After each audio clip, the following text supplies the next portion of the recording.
எல்லாருக்கும் இனிய காலை வணக்கம். என்ன நாம் தமிழர் கட்சி தம்பிகளா, தோத்துட்டிங்களா? உங்கள் தலைவன் ரொம்ப நாளாக கத்தி கத்தி போராடினந்தான். அவ்வளோ கத்தியும் பார்த்திங்கன்னா டெபாசிட் கூட வாங்க முடியாமல் நிறைய இடத்துல தோற்று போயிட்டாங்க. அவர் நின்று காரைக்குடியிலே பார்த்திங்கன்னா டெபாசிட்டே வாங்க முடியல. வெறும் 30,000 ஓட்டு தான் வாங்கியிருக்காரு. எதிர்த்து நின்ன தாவேக்கா பிரபு பார்த்திங்கன்னா அவரோட 2 மடங்கு ஓட்டு வாங்கி பார்த்திங்கன்னா ஜெயிச்சிருக்காரு. அந்த இடத்துல அவருக்கு பார்த்திங்கன்னா 3வது 4வது இடம் தான் பார்த்திங்கன்னா சீமானால் தான் வர முடிஞ்சது. இவ்வளோ போராட்டங்களில் பங்கு பெற்றோம். போதிய அளவு மக்களோட ஆதரவு கிடைக்கும்னு ஒரு நம்பிக்கையில் இந்த தேர்தலில் பார்த்திங்கன்னா நாம் தமிழர் கட்சி சீமான் அவர்களும் அவர்களுடைய தம்பிகளும் பார்த்திங்கன்னா இந்த தேர்தலில் களம் காண்டாங்க. இந்த களத்தில் பார்த்திங்கன்னா தமிழ் தேசியமாக திராவிடம் ப்ளஸ் தமிழ் தேசியம் ரெண்டும் மிக்ஸ் பண்ணி ஒரு கட்சியும் தமிழ் தேசியன்ற ஒரு கட்சியும் பார்த்திங்கன்னா இந்த ரேஸில் இருந்தாங்க. ஆனால் இந்த இடத்துல என்ன ஆச்சுன்னு பார்த்திங்கன்னா திரை கவர்ச்சியில் பார்த்திங்கன்னா இவ்வளோ பேர் மாறுவாங்கன்றதை நான் எதிர்பார்க்கவே இல்லை. ஏதோ சம் பர்சன்டேஜ் பார்த்திங்கன்னா விஜய் அவர்களுக்கு வரும், நிறைய தொகுதிகளில் அவர் ஜெயிப்பார்ன்றது ஒரு நம்பிக்கை எனக்கு இருந்தது. அதுவும் பார்த்திங்கன்னா திரை கவர்ச்சியில் இருக்கிறனால அது இருந்தது எனக்கு தோணுச்சு.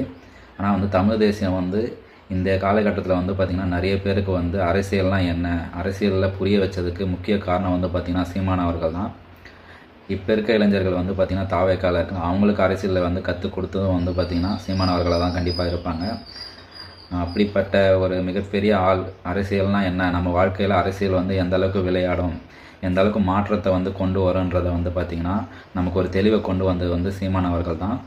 இன்னொன்று, ஒரு கொள்கையில் தனித்து நின்று கடைசி வரைக்கும் நான் தனியாக தான் நிற்பேன், அந்த ஒரு ஸ்டாண்டில் நிற்கிறார்ல, அதுக்காகவே நிறைய பேர் பார்த்திங்கன்னா சீமான் அவர்கள் நிறைய கவர்ந்திருக்காரு. இன்னொன்று, இது வரைக்கும் தமிழ்நாட்டில் நடந்த போராட்டங்களில் கனிம வளம், நீர் வளம் இதெல்லாம் எங்கெல்லாம் அழியக்கூடிய ஆரம்பம் இருக்கோ அந்த இடத்துலலாம் பார்த்திங்கன்னா நாம் தமிழ் கட்சி சார்பாகவும் சீமான் அவர்களும் அந்த இடத்துல போய் நின்று களத்தில் தேவையான அளவு அதை தடுத்து நிறுத்திருக்காங்க. அது நிறைய பேருக்கு தெரியும்.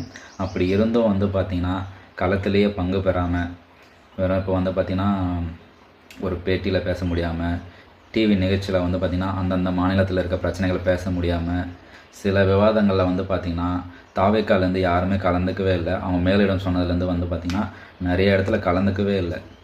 டிவிகேக்கு பெரும்பான்மையான ஓட்டு கொடுத்துருக்காங்க. இது விஜய் அவர்கள் நல்லா புரிஞ்சு இந்த 4 வருஷம் பார்த்திங்கன்னா நல்லா ஆட்சி கொடுக்கணும்னு நான் நினைக்கிறேன்.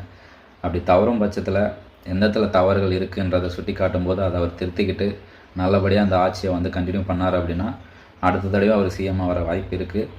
இருந்தாலும் ஒருத்தர் தமிழ்னு கத்திட்டு இருந்தார், அவரை பார்த்திங்கன்னா ஈஸியாக தோக்கடிச்சிட்டிங்க. ஆல்ரெடி 8% ஓட்டு இருந்தது. இப்போ பார்த்திங்கன்னா அதுக்கு அப்படியே பாதியாக குறைஞ்சி போச்சு. அந்தளவுக்கு ஒரு இதுவாக தான் இருக்குது. இப்போ ஒருத்தர் தமிழ்